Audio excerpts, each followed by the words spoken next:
Hello everyone, আসসালামু আলাইকুম। কেমন আছেন আপনারা সবাই? আশা করছি আপনারা সবাই ভালো আছেন।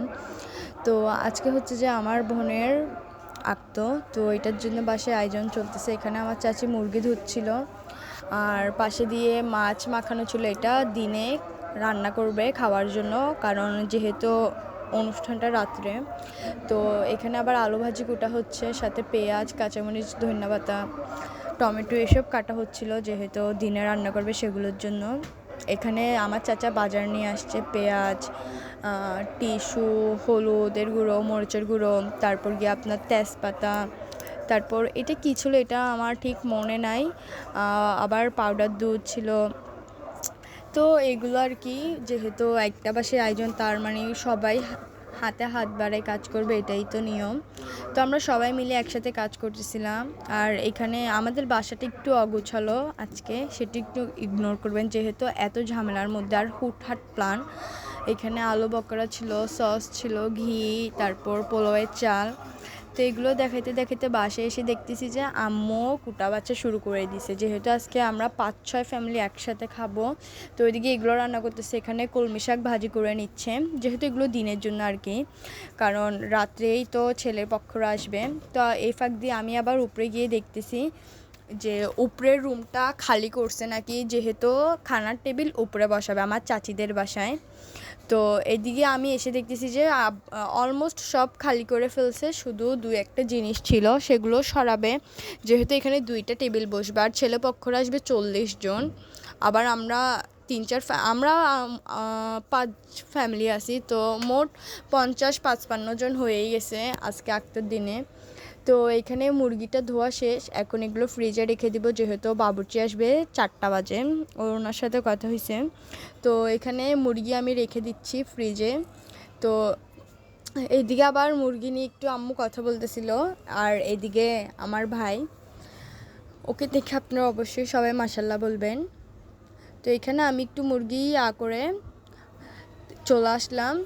আর এটা হচ্ছে যে আমাদের দুপুর 2টার ব্লগ। হ্যাঁ, দুপুর 2টা বাজে আমার চাচিরা সব পেঁয়াজ কাটতেছিল সবাই মিলে, আন্টিরা সহ, যেহেতু বাবুর্চি চলে আসছে। এখানে বাবুর্চিকে সব কিছু রেডি করে দেওয়া হয়েছে, মুরগি, বাদাম বাটা, কাঁচামরিচ বাটা, আদা রসুন জিরা, তারপর বাদাম বাটা, নারকেল বাটা, সব কিছু আর কি রেডি করে দিচ্ছে। আর ওইদিকে উনি চুলাটা জ্বালাচ্ছে, যেহেতু আমাদের বাসায় মানে নিচে আমাদের জায়গা আছে, তো সব কিছু ওইদিকেই করা হয়। এইদিকে আবার সবাই মিলে ডিম ছুলতেছিল, আর আমি এক ফাঁক দিয়ে চা বানিয়ে ফেলছি, সেটার শ্যুটটা নেওয়া হয় নাই।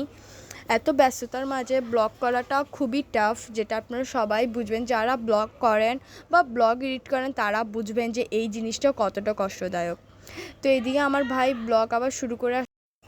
তো এইদিকে আমি সালাদ কেটে নিচ্ছিলাম, সালাদ কাটার পর একটু লেবু শরবত বানাই খাইছিলাম, কারণ গাইস এখন এত গরম যেটা মানে বলার মতো না। আর কালকে আরও বেশি গরম ছিল, যেহেতু বাসার নিচে রান্না করা হচ্ছিল, তা আর সব গরমটা আমাদের উপরেই যাচ্ছে।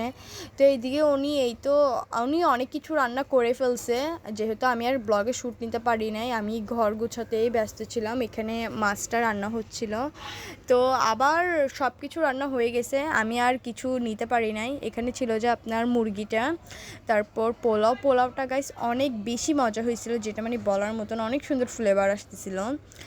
আর এখানে ছিল যে আপনার ডিমের খোরমাটা, যেটা মানে আমি নেড়ে চেড়ে দেখাইতে পারি নাই, কারণ ছেলেপক্ষরা চলে আসছিল। তারপর এখানে ছিল যে মাছ। আর গরু মাংসর ক্লিপটা আমি কেন নিতে পারি না সেটা আমি নিজেও জানি না, কারণ গরু মাংসটা তখন কোথায় ছিল আমি সেটাই বলতে পারি না। আমি এখন ব্লগ এডিট করার সময় দেখতেছি যে আমি গরু মাংসের ব্লগটা নিয়ে নাই। আর সামনের থেকে আপনারা আমাদের ব্লগ পাবেন যে সব আমরা আর ভয়েস ওভার দিব না, আমরা সব কন্টেন্ট ক্রিয়েটারদের মতো ভিডিও করব, যেহেতু ভয়েস ওভার দিতে গেলে অনেক ঝামেলা হইতে হয়, অনেক প্যারা সহ্য করতে হয়। তো এদিকে আবার আমি উঠে দেখতেছি যে মানে টেবিল বসায় ফেলছি, কারণ কিছুক্ষণ আগে ডেকোরেশন অর্ডার আসছিলো, সেটার জন্য আমি এসে দেখতেছিলাম যে টেবিল কোথায় বিছাইছে বা কী আসে বিষয় হয়। তো এইদিকে ছিল যে আমাদের ব্রাইড, আমিও এইটাই বলতেছিলাম। আর ওর একটু মুড অফ ছিল আজকে, যেহেতু ওর কেন মুড অফ ছিল সেটা আমরা নিজেও বলতে পারি না, ও হাসি খুশিই ছিল।